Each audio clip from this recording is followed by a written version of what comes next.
Hey folks, Scott Fischer here, and this month on Fisher Paints, we're going to talk you through a new piece. Man, this is what I like to do, on Fisher Paints. I like to kind of take you through my process, the way I think about things, the way I lay down some paint, and in this case, it's a new piece in my Rock&Roll Fantasy series called Muse, Dimebolt.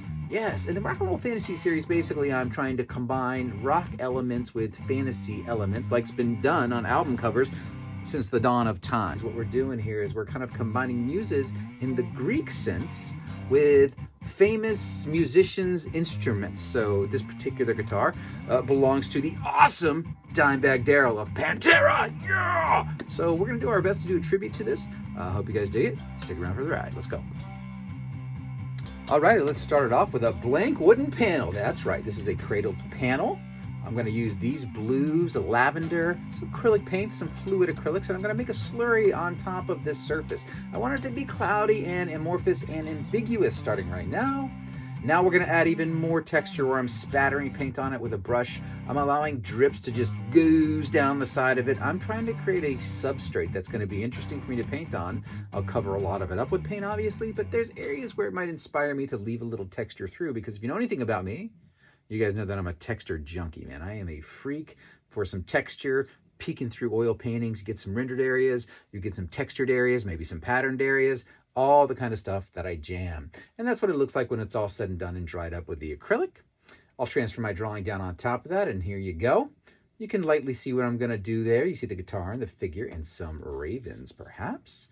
Sounds good. Let's do it. I'm going to go in with the ravens first. Big fat brush. That's like a inch wide, like soft brush I started with, then I took it down to like a 3/4 inch wide, and now I'm at an even smaller brush. The idea is I'm starting in big cloudy areas and reducing it. You're also going to see me get out a rubber scraper or a spatula and carve out some of the negative spaces where that loose oil paint can just come right off, like a scraper essentially. And I'm pushing from middle values to dark. That's kind of how I'm approaching this, using a little bit of white to cut out the negative space. And I'm going to go ahead and paint in the hair of the figure here, because I want to know what that contrast is going to be, because that's going to inform me of how dark to make the raven itself. We're going to continue that process, painting over areas, taking it off with a rubber spatula, repainting it, cutting out those negative spaces behind the second raven, because, I want to see its silhouette first. And again, that's going to help me judge what to do. You can see there's a lot of rhythm and motion to my brushwork. Lot of chunky contrasty strokes that I'll wind up blending out and sort of doing half steps in between to make it a little bit of a smoother transition. And now we're going to do the same thing, and I'm going to knock out the dark negative space of the pants on the far side of that wing. And we'll go ahead and put in the basic blue for the guitar. You're seeing I'm going to transition it from more of an ultramarine cool blue to more of a green aqua-y blue down towards the bottom of the painting. I like things to have a little bit of a, change to them.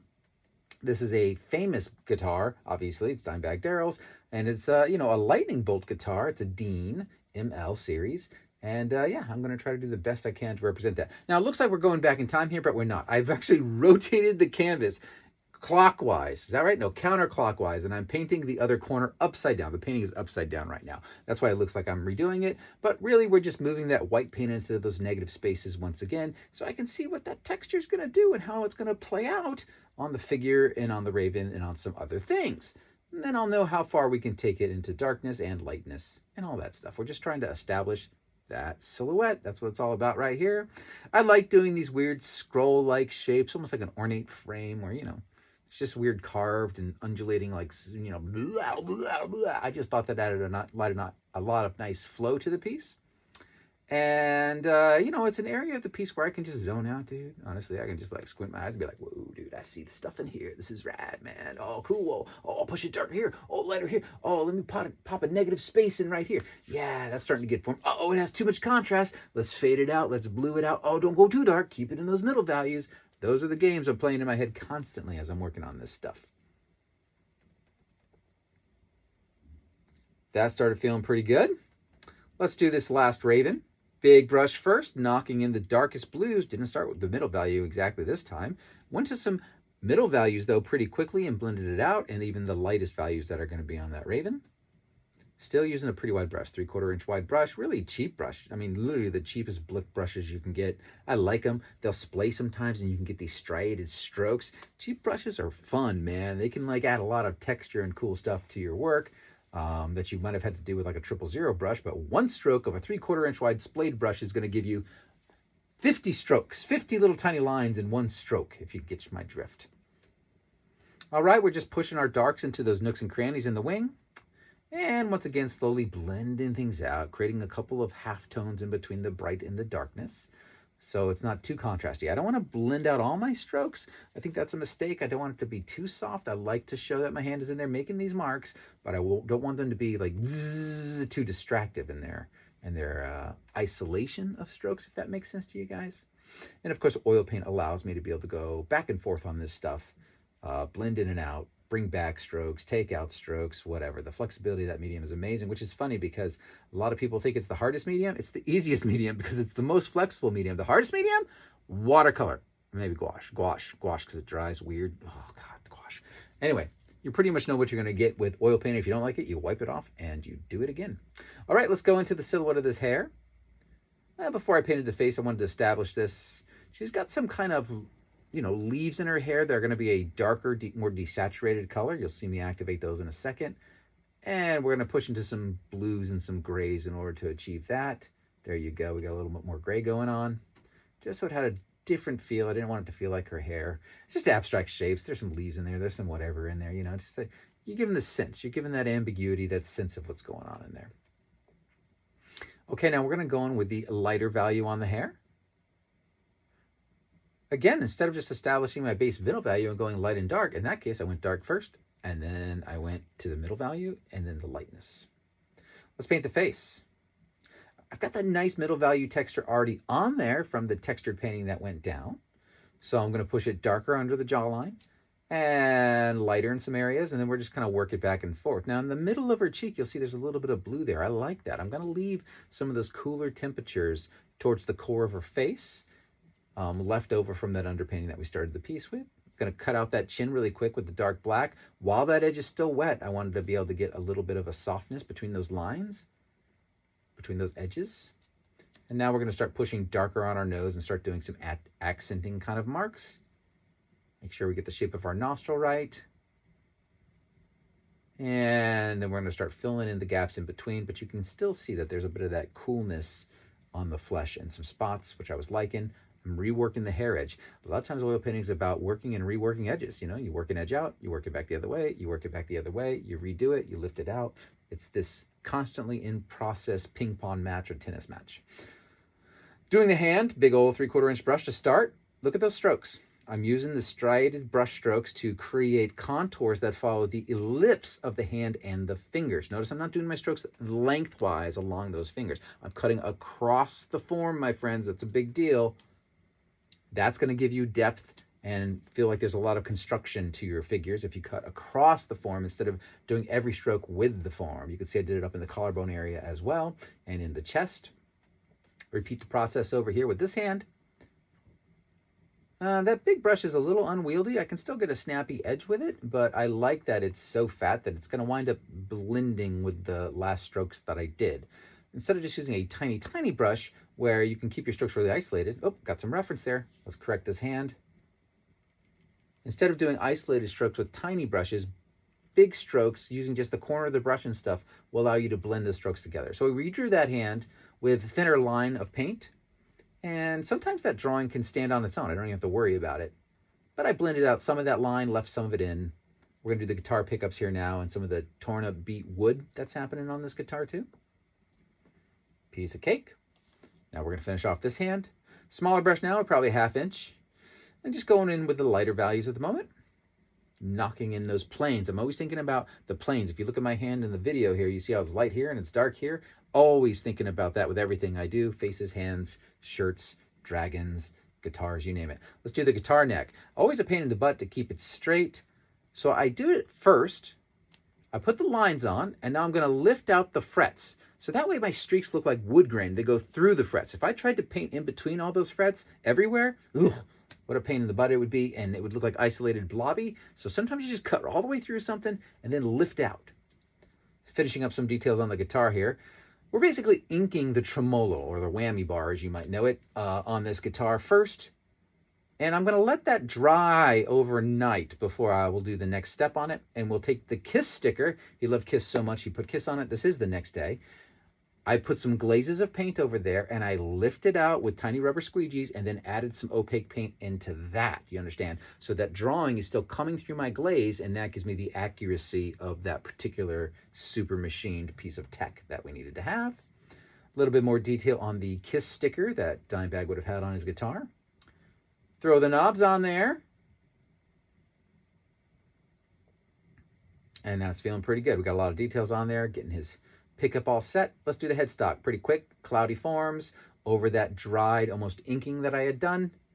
Lifting out with a Q-tip or a tiny little, it's like nail polish guys use this. They use it to clean up the edges of your nail and stuff. It's like a toothpick wrapped with cotton. All right, a liner brush now, so we can get in there and do those little details, those ding, ding, ding, ding, ding, those little specular highlights and stuff. That feels pretty good. Now we're going to get crazy. Crazy. I was like, dude, I got to shake this thing up. It's all going too according to plan. Let me cause some trouble for myself. And I got a big stencil out of gears and clocks and shit. Excuse my French. And I'm going to go ahead and knock in with a sponge all of this oil paint all over her outfit. What was I doing here? I don't know. I wanted it to be something interesting. This is really busy, though. And I'm already going, this is really busy, Scott. You're not going to be able to leave this like this. You're going to have to adjust this for sure. So check it out. There you go. You can see where all these random stencils went down.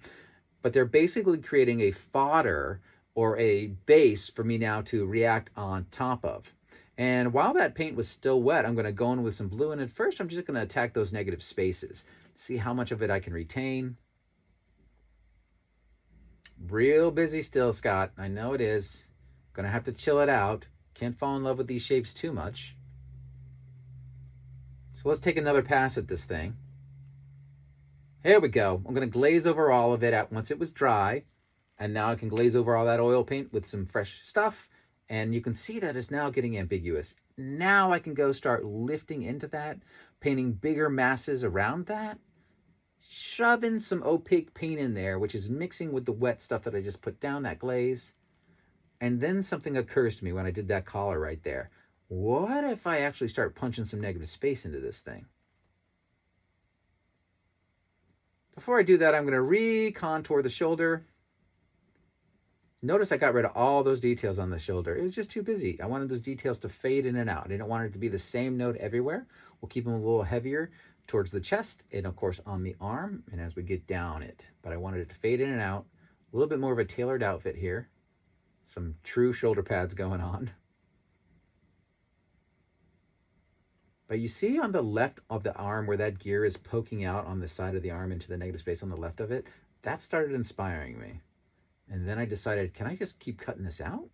Hell yeah. I'm going to take my negative space. I'm going to take my white. I'm going to start cutting into that. Almost like some kind of ironwork arm. Super fun. And do it in a transitional way. Everything is a gradient for me. This is a gradient of this note, which is the big open gears. And then as you travel up the arm, they get tighter and tighter. If you travel up the hand, they get tighter and tighter, and they start to vanish out a little bit. So I transition it. Now we'll do the same kind of move up on the collar.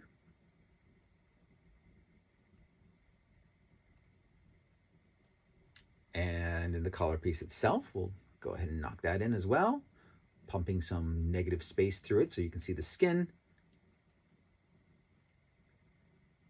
And just trying to make it somewhat symmetrical on both sides of the design. Not literally symmetrical.